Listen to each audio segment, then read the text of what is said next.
খুব রেগে গেলে কিছু কিছু মানুষ চুপ হয়ে যায়, একদম চুপ।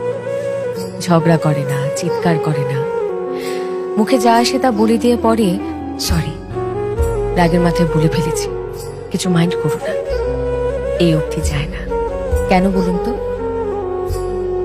কারণ এই মানুষগুলো বোঝে তাদের রাগের মাথায় বলে ফেলা কথা অন্য মানুষটাকে ঠিক কতটা আঘাত করবে। তারা এটাও বোঝে সেই আঘাত বুকে বয়ে নিয়ে বেড়ানোর কষ্টটা কি। তারা জানে কোনো মানুষকে শুধুমাত্র কথা আর ব্যবহার দিয়ে কি ভীষণভাবে ট্রমা দেওয়া যায়, সম্পর্ক ভেঙে দেওয়া যায়।